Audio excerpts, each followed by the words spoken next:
If you're single and sick and tired of all the bars and blind dates, there is another way of meeting your mate. No, it's not all the high technology computer dating, but good old-fashioned letter writing.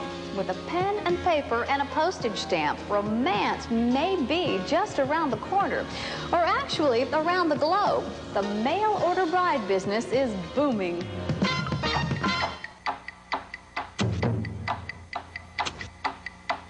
I'm not beautiful, but I'm tender, home-loving, one-man woman. I want to correspond to a marriage-minded male. My interest is reading, cooking, and dancing. I want to know your interest and your career. Marlou and Rosaline are not centerfolds, but a sampling of the parade of eligible women who fill the pages of Cherry Blossom's catalog. This is one mail-order catalog that offers a unique item, and it comes in all shapes and sizes with a personality to match yours. The item, a mail-order bride. For the past 10 years, Cherry Blossoms, a Hawaii-based publication, has played Cupid to over 1,000 couples. Each issue was packed with hundreds of photos and descriptions of Asian beauties. From Malaysia to Manila, they're seeking marriage and a better life in America. So, if you're not too swift on your feet, but swift with a pen, Cherry Blossoms may be your answer to finding a mate. The Pen Pal introduction will cost you $100, which includes 3 issues of the catalog. Making the first move in this case is with a pen in hand. But if you're a neophyte when it comes to Asian women, a how-to guide is included for your first encounter. Why does the catalog focus only on Asian women? Founder John Broussard was asked about this on a recent AM San Francisco show. There is a tremendous demand on the part of American males for Asian women. Why? They think of them, but part of it is the mystique of the Orient, you know. There is some of this, but there's no question about it. They look upon them as the antithesis of women's liberation. They think of them as being traditional, of being conservative, of being submissive, of accepting the man as the master of the house. That's sick. I think the stereotype that's perpetuated is gross, it's dehumanizing, it's degrading to me. All is not quiet on the Far Eastern Front. Some Asian women are outraged by the Oriental sex kitten image that Cherry Blossoms promotes, an image that feeds stereotypes.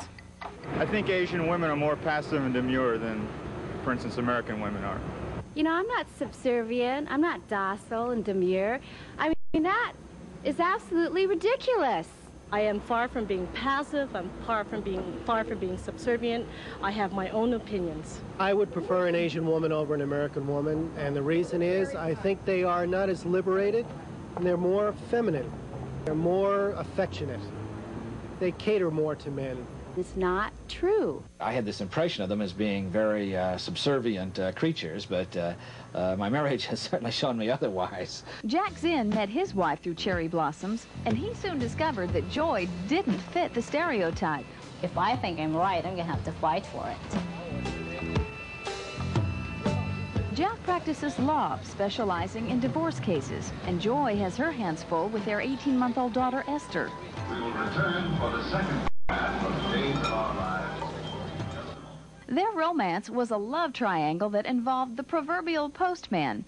It was a long-distance courtship that depended on the mail service, and it began 3 years ago when Jack subscribed to Cherry Blossoms. Over 100 women wrote to me. Some seemed to fall in love just immediately. Dearest Jack, love forever. My interests are reading, cooking, and listening to all kinds of music, but I prefer blues and jazz.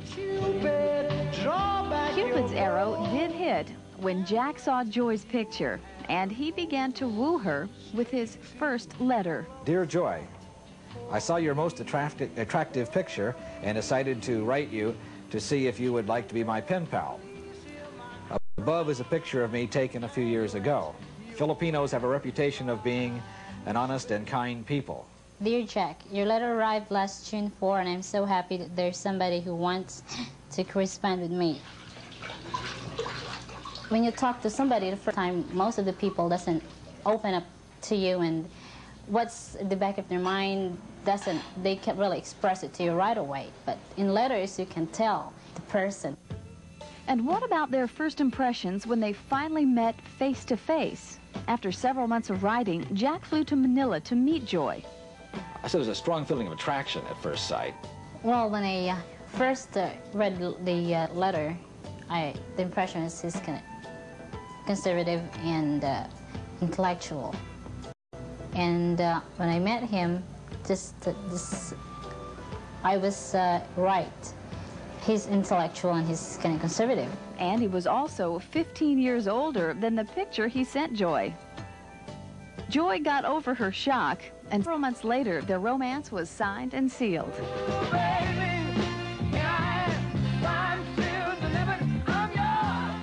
We most definitely were in love at the time that we got married. I wouldn't say that we were madly in love, because I don't think at my age that I've felt madly about anything for some time. I don't see myself as a loser. Of course, I had gone to bars, but I did not find that I was meeting the kind of person that I would like to meet. It's a happy marriage, so if that's typical, then I guess America has good luck. Next on Front Row Video, a relationship that stayed together against all odds.